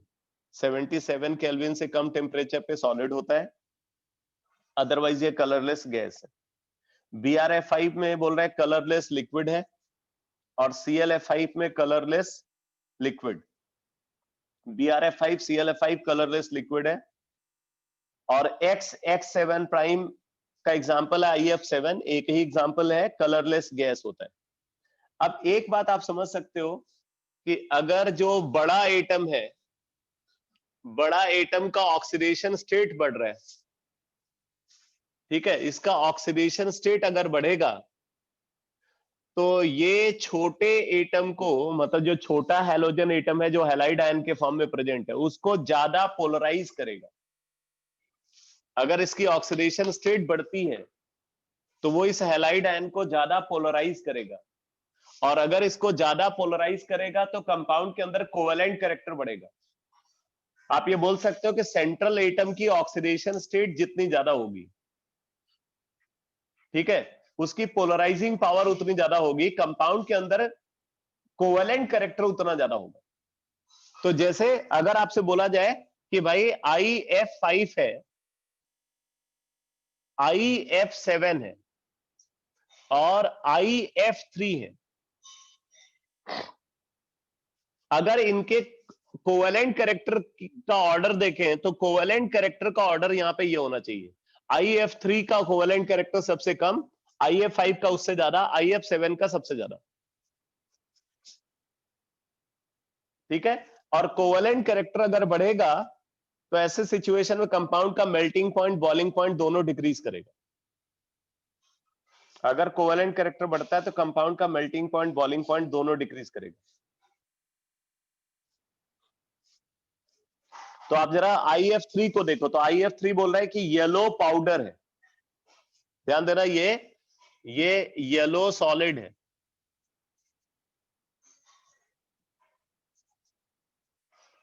Yellow solid. और IF5 के बारे में क्या बोल रहे हैं, ये colourless gas but solid below 77 kelvin, मतलब ये कलरलेस गैस है, कलरलेस गैस। और IF7 भी कलरलेस गैस है।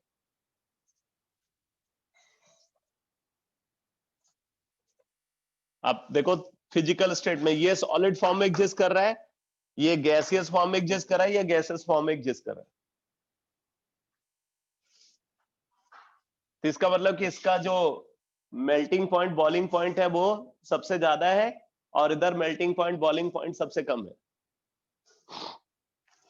कंपाउंड में अगर कोवेलेंट कैरेक्टर बढ़ेगा तो कंपाउंड का मेल्टिंग पॉइंट और बॉइलिंग पॉइंट डिक्रीज करेगा।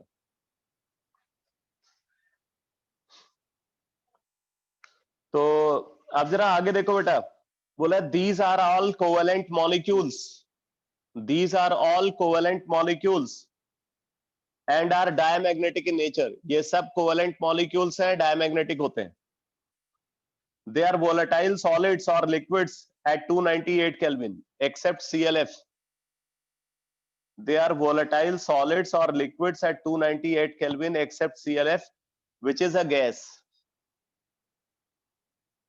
ClF के बारे में बोल रहा है कि ये गैस है, बाकी सब वोलेटाइल सॉलिड या लिक्विड है 298 केल्विन पे।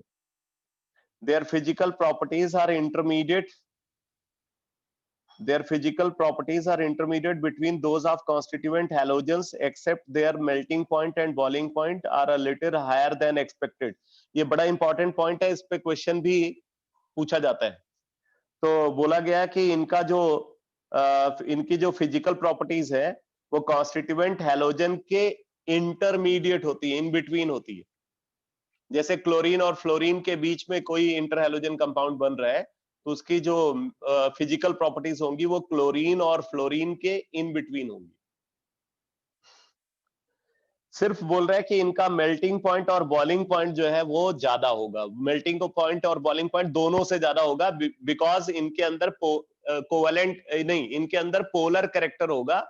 जबकि अगर Cl2 है तो वो नॉन पोलर है, F2 नॉन पोलर है। Cl2 नॉन पोलर है, F2 नॉन पोलर है, बट अगर ClF3 की बात करें तो वो पोलर है।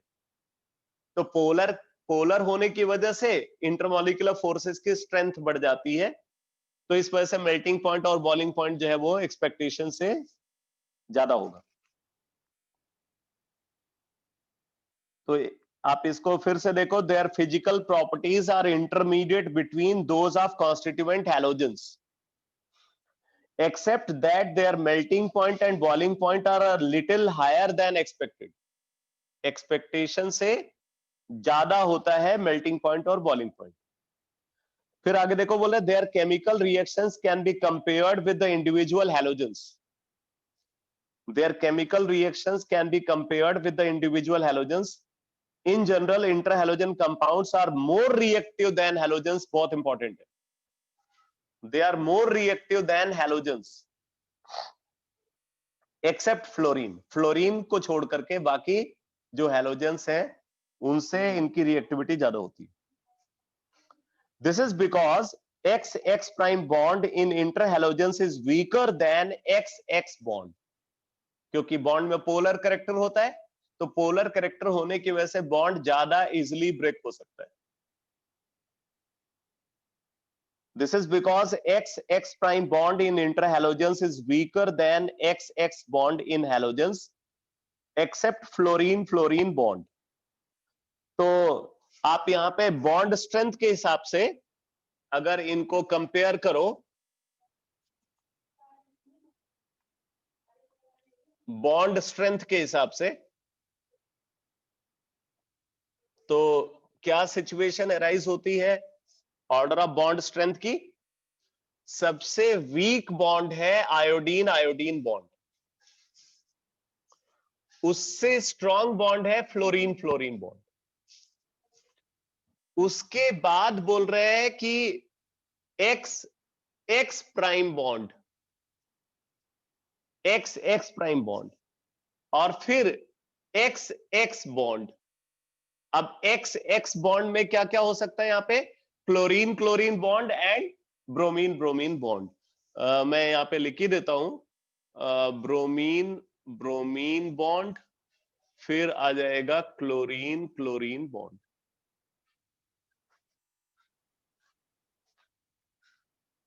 ये इनके बॉन्ड स्ट्रेंथ का ऑर्डर है।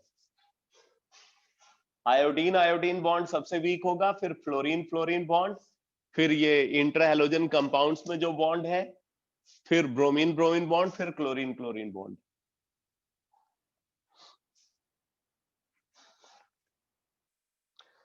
All these undergo hydrolysis giving halide ion derived from the smaller halogen and a hypohalite when XX prime, halite when XX3 prime, and halate when XX5 prime, and perhalate when XX7 prime, anion derived from the larger halogen. ये भी बहुत important point है बेटा। देखो, एक important बात है कि जब इंटर हैलोजन कंपाउंड की हाइड्रोलिसिस कराते हैं तो हाइड्रोलिसिस कराने पे हैलोजन जो है वो जैसा इंटर हैलोजन कंपाउंड में प्रेजेंट होता है जिस ऑक्सीडेशन स्टेट के फॉर्म में, वही ऑक्सीडेशन स्टेट वो प्रोडक्ट में भी एक्वायर करता है। जब हाइड्रोलिसिस कराते हैं तो ऑक्सीडेशन स्टेट हैलोजन की चेंज नहीं होती, रिएक्टेंट साइड और प्रोडक्ट साइड में सेम ऑक्सीडेशन स्टेट होती है। जैसे देखो, अगर एक्स प्राइम है,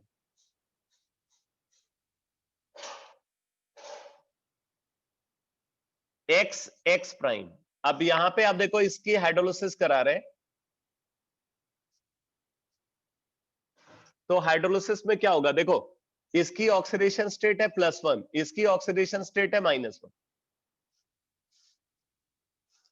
तो अब प्रोडक्ट क्या बनेगा, ये -1 वाला जो हेलोजन है ये तो हाइड्रोजन हैलाइड बना लेगा HX प्राइम, और +1 वाला हाइपोहेलस एसिड बनाएगा HOX। यहां पे इसकी ऑक्सीडेशन स्टेट -1 और यहां पे इसकी ऑक्सीडेशन स्टेट +1 है। अब देखो अगर हम इसको कंसीडर करें XX3 प्राइम, इसमें X की ऑक्सीडेशन स्टेट +3 और X प्राइम की -1। अब हम इसकी हाइड्रोलिसिस करा रहे हैं, हाइड्रोलिसिस करा रहे हैं तो ये जो X3 प्राइम है ये तो HX प्राइम में कन्वर्ट हो जाएगा, HX प्राइम 3HX प्राइम, और ये जो X है ये HXO2 बना लेता है, HXO2। यहां पे इसकी ऑक्सीडेशन स्टेट है +3, यहां पे इसकी -1।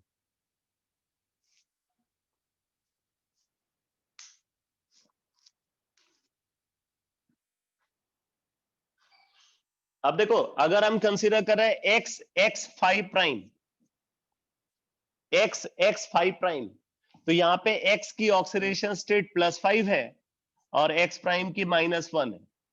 अब हम इसकी हाइड्रोलिसिस करा रहे हैं, तो हाइड्रोलिसिस कराने पे क्या होगा, ये X प्राइम जो है ये तो HX प्राइम में कन्वर्ट होगा, और ये जो X है ये HXO3 में कन्वर्ट होगा, HXO3 -1 oxidation state +5 oxidation state, 3H2O, ये बैलेंस रिएक्शन होगी। अब इसी तरीके से अगर आप देखो X7 प्राइम, X7 प्राइम, यहां पे X की ऑक्सीडेशन स्टेट है +7 और X प्राइम की ऑक्सीडेशन स्टेट है -1। अब इसकी हाइड्रोलिसिस करा रहे हैं, तो हाइड्रोलिसिस कराने पे क्या होगा, ये जो X है ये तो ऑक्सो एसिड में कन्वर्ट हो जाएगा और X प्राइम जो है हाइड्रोजन हैलाइड में, तो HX prime 7HX prime plus HXO4 -1 oxidation state and +7 oxidation state.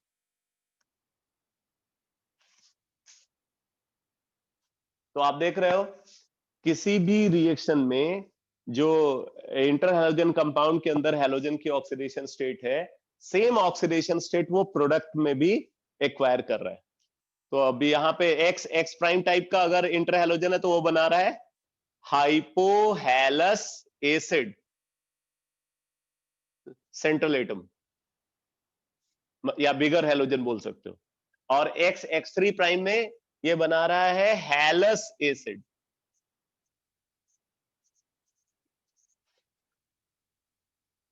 ये X5 प्राइम में ये बना रहा है हैलिक एसिड,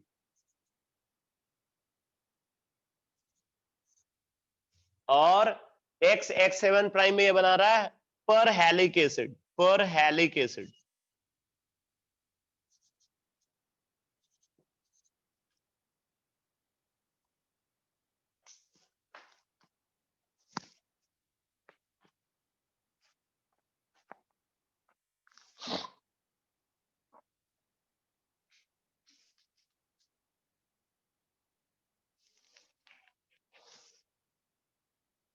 तो ये डिस्कशन समझ में आ गया बेटा?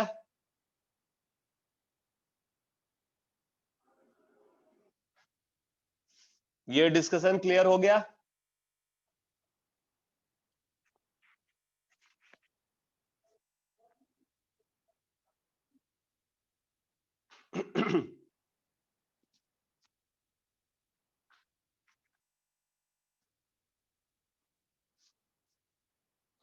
अब जरा आगे देखो, बोला their molecular structures are very interesting which can be explained on the basis of Vesper theory। Chemical bonding का डिस्कशन है, आपको पता होगा। The XX3 compounds have the bent T shape. XX5 compounds have a square pyramidal shape, and IF7 has pentagonal bipyramidal structure. ठीक है. अब जैसे यहाँ पे बोला गया deduce the molecular shape of BRF3 on the basis of VSEPR theory, तो आप बता सकते हो इसको. इसका शेप जो है वो टी शेप होगा, और अगर हम ज्योमेट्री की बात करें तो ज्योमेट्री जो है वो ट्रायगोनल बाइपिरामिडल होनी चाहिए. यूजेस में देखो बोल रहा है these compounds can be used as non aqueous solvents. ठीक है, इनको नॉन एक्वस सॉल्वेंट के फॉर्म में यूज किया जाता है. और उसके बाद बोल रहे हैं कि interhalogen compounds are very useful fluorinating agents. ये बड़े अच्छे फ्लोरिनेटिंग एजेंट होते हैं. Interhalogen compounds are very useful fluorinating agents. अच्छे फ्लोरिनेटिंग एजेंट आपने देखा था OF2 और O2F2 भी होते हैं. OF2 और O2F2 भी बहुत अच्छे फ्लोरिनेटिंग एजेंट होते हैं. इंटर हैलोजन कंपाउंड के बारे में भी यही बात बोली जा रही है. Interhalogen compounds are very useful fluorinating agents. ClF3 and BrF3 are used for the production of UF6 in the enrichment of uranium 235. तो इसमें आप देख रहे हो कि यूरेनियम को ClF3 से रिएक्ट कराया जा रहा है, तो यहाँ पे UF6 का फॉर्मेशन हो रहा है. तो अब जैसे बोला है why is ICl more reactive then I2. Why is ICl more reactive then I2. तो आप बोलोगे कि भाई ICl को अगर कंसीडर किया जाए तो ICl में जो बॉन्ड प्रेजेंट है, कोवेलेंट बॉन्ड, वो उसमें पोलर कैरेक्टर है. तो पोलर कैरेक्टर होने की वजह से वो बॉन्ड आसानी से ब्रेक हो जाता है. मतलब आयोडीन बॉन्ड के कंपेयर में ICl बॉन्ड ज्यादा इजिली ब्रेक होगा, बिकॉज वो एक पोलर कोवेलेंट बॉन्ड है, और polar covalent bond non polar covalent bond के कंपेयर में ज्यादा इजिली ब्रेक होते हैं, इसलिए वो ज्यादा रिएक्टिव होगा. अब इसी के साथ मैं आपको कुछ इंफॉर्मेशन और बता रहा हूं. ये तो इंटर हैलोजन कंपाउंड का डिस्कशन था. अब हम लोग देखते हैं स्यूडो हैलाइड्स को. स्यूडो हैलाइड्स, ठीक है, स्यूडो हैलाइड्स. तो आप नोट करो स्यूडो हैलाइड्स, ये हेडिंग नोट करो, काफी इंपॉर्टेंट है. Pseudo halides.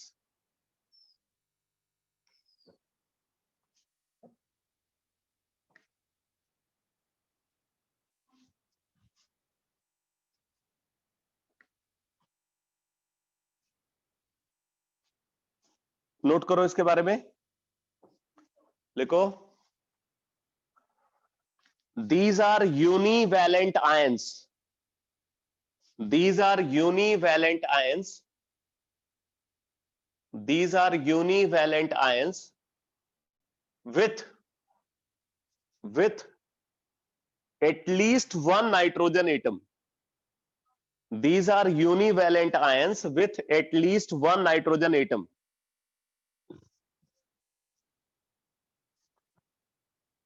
आगे लिखो they have properties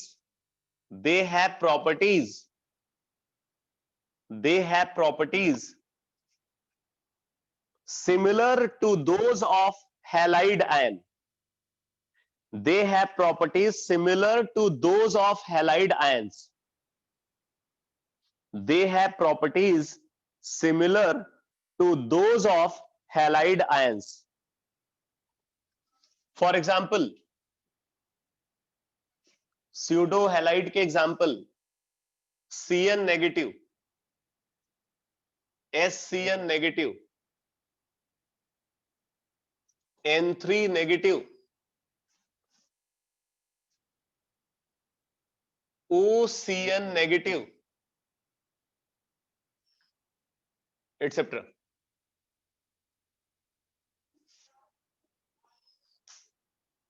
ठीक है, ये स्यूडो हैलाइड्स है. Cn negative, SCN negative, N3 negative, OCN negative. तो पहली बात, ये हमेशा यूनिवैलेंट एनायन होंगे, या मोनोवैलेंट एनायन होंगे। और दूसरी बात, इनमें कम से कम एक नाइट्रोजन जरूर प्रेजेंट होगा। ठीक है, इनमें कम से कम एक नाइट्रोजन जरूर प्रेजेंट होगा।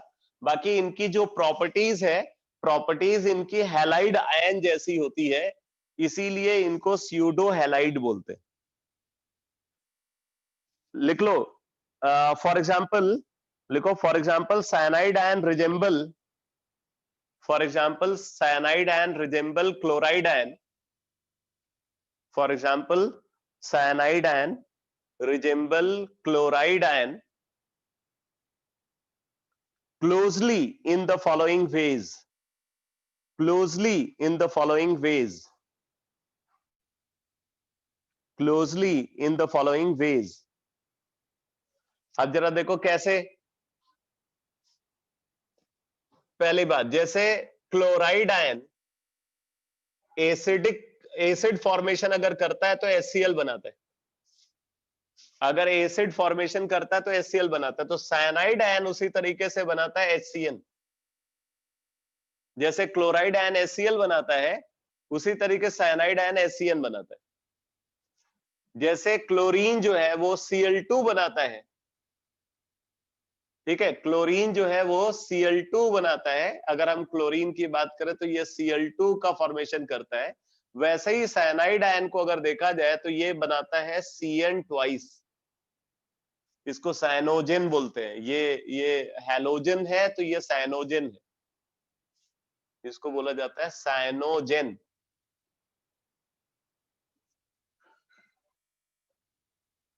ठीक है, तो एक सिमिलरिटी ये हो गई। इसी तरीके से आप नोट करो, लिखो, it forms insoluble salts, it forms insoluble salts, it forms insoluble salts with Ag positive silver ion, lead 2 positive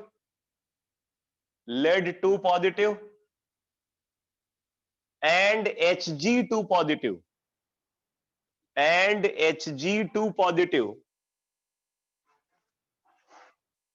and soluble salt with sodium ion, and soluble salt with sodium ion, and soluble salt with sodium ion, just like chloride ion, just like chloride ion। ठीक है, तो अगर हम chloride ion की बात करें तो AgCl, ठीक है, AgCl, PbCl2, HgCl2, ये सब क्या है, स्पेरिंगली सॉल्युबल सॉल्ट होते हैं, स्पेरिंगली सॉल्युबल सॉल्ट होते हैं।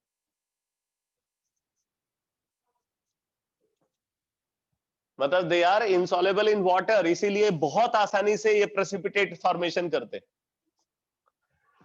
उसी तरीके से बोला जा रहा है कि AgCN,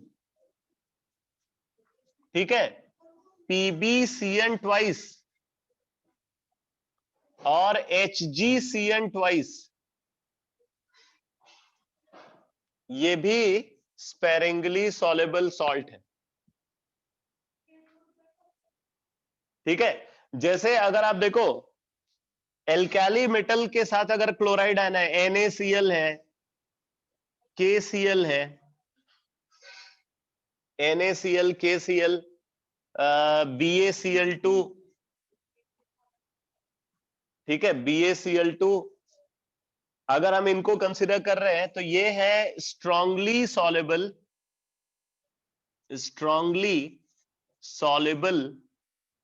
सॉल्ट, ये स्ट्रांगली सॉल्युबल सॉल्ट है।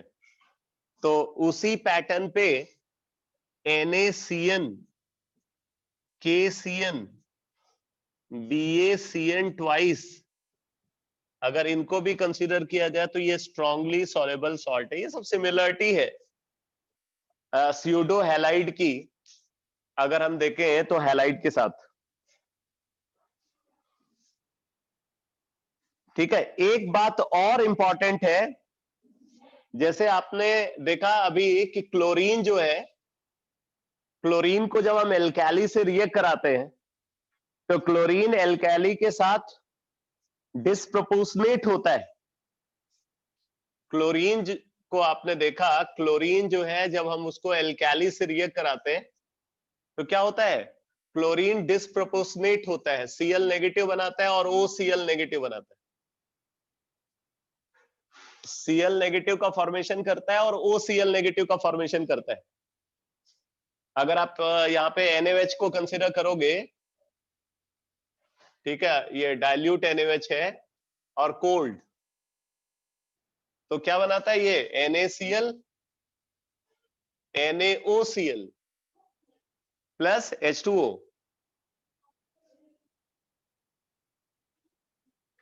ये रिएक्शन होती है। सिमिलर रिएक्शन ये साइनोजेन के साथ भी ऑब्जर्व होती है। साइनोजेन भी इसी तरीके से कंबाइन करता है। CN ट्वाइस को अगर हमने कंसीडर किया और इसको हम NaOH के साथ या हाइड्रोक्सिल आयन के साथ अगर रिएक्ट कराते हैं तो हाइड्रोक्सिल आयन के साथ ये रिएक्ट करके फॉर्म करता है Cn negative and OCN negative. Cn negative and OCN negative का फॉर्मेशन करता है। Cn negative and OCN negative का फॉर्मेशन करता है। और ये इस रिएक्शन को आप रिवर्स कर सकते हो। अगर आप एसिड ऐड करोगे तो ये वापस CN2 में कन्वर्ट हो जाता है। तो आप देख रहे हैं कितनी क्लोज रिजेम्बलेंस है स्यूडो हैलाइड की हैलाइड के साथ।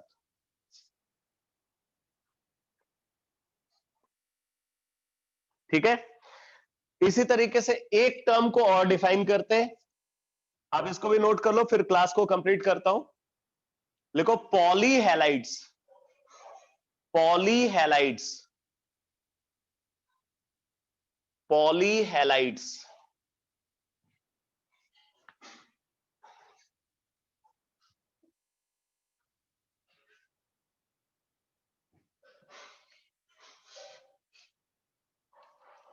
पॉलीहैलाइड्स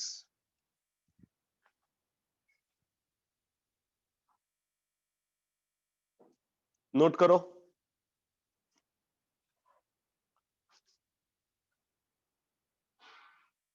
देखो those halides, those halides, those halides which possess, those halides which possess more than one, more than one, more than one like halogen atom, more than one like halogen atom, more than one like halogen atom in the same formula unit, in the same formula unit, in the same formula unit are called polyhalides, are called polyhalides. आगे लिखो, the most common polyhalide, the most common polyhalide is I3 negative. The most common polyhalide is I3 negative. अब ये बनता कैसे है लिख लो, which is formed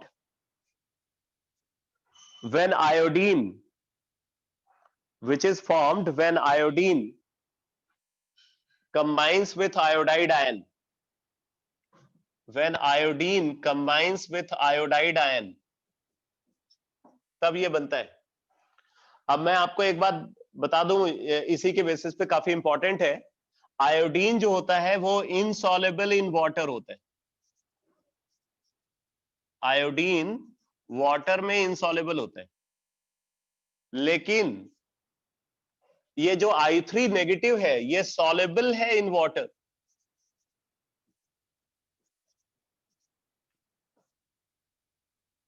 iodine water में insoluble है और I3 नेगेटिव वाटर में सॉल्युबल है। तो इसका मतलब हम करेंगे क्या, अगर आयोडीन को वाटर में डिसॉल्व करना है तो वाटर के अंदर आयोडीन ऐड कर दिया और फिर उसके अंदर एक आयोडाइड सॉल्ट ऐड कर दिया। आयोडाइड सॉल्ट को जब हम ऐड करेंगे तो वो आयोडाइड आयन के साथ कंबाइन करके I3 नेगेटिव बनाएगा और डिसॉल्व हो जाएगा। यानी कि जैसे अगर हम यहाँ पे Ki ऐड कर दें आयोडीन के अंदर, ठीक है, तो Ki को ऐड करने पे ये बना लेगा KI3, K positive I3 negative, K positive I3 negative. तो इस तरीके से ये डिसॉल्व हो जाएगा इन वाटर। तो यहाँ पे ये जो I3 नेगेटिव है ये पॉलीहैलाइड बोला जाता है, ठीक है। तो ये कुछ इंफॉर्मेशन थी, एडिशनल इंफॉर्मेशन। अब मैं आपसे ये बोलूंगा कि आप जो है बुकलेट में जो डिस्कशन गिवन है, मतलब एनसीईआरटी तो पूरा हमने थॉरली उसकी रीडिंग जो है कंप्लीट कर दी है, और जो एक्स्ट्रा इंफॉर्मेशन मुझे बताना था वो भी मैं आपको बता चुका हूं। अब आप बुकलेट को अपने आप से पढ़ जाओ। जैसे HCl का डिस्कशन यहाँ पे हो चुका है एनसीईआरटी में, तो HF, HBr और HI का डिस्कशन आप बुकलेट से पढ़ जाओ। इसी तरीके से क्लोरीन जो है एनसीईआरटी में डिस्कस हो चुका है, तो से उसी पैटर्न पे फ्लोरीन, ब्रोमीन और आयोडीन के रिगार्डिंग जो इंफॉर्मेशन गिवन है उसको आप बुकलेट से पढ़ जाओ, ठीक है। और कुछ कुछ ऑक्साइड्स का भी डिस्कशन गिवन है, क्लोरीन के ऑक्साइड्स का डिस्कशन गिवन है। तो एक बार आप उसको उसकी रीडिंग लगा लो, फिर उसके बाद मैं जो इंपॉर्टेंट इंफॉर्मेशन है वो इंपॉर्टेंट इंफॉर्मेशन को मैं मार्क करवा देता हूं। तो कल की क्लास में हम लोग जो है इसमें जो बुकलेट से जो इंपॉर्टेंट इंफॉर्मेशन है उसको हम कंप्लीट करके कल इस चैप्टर को समराइज कर देंगे। कल इसको मतलब इस ग्रुप का डिस्कशन फिनिश कर देंगे और कल ही मैं ग्रुप 18 को भी फिनिश कर दूंगा। तो कल पी ब्लॉक की लास्ट क्लास होगी बेटा। ओके बेटा।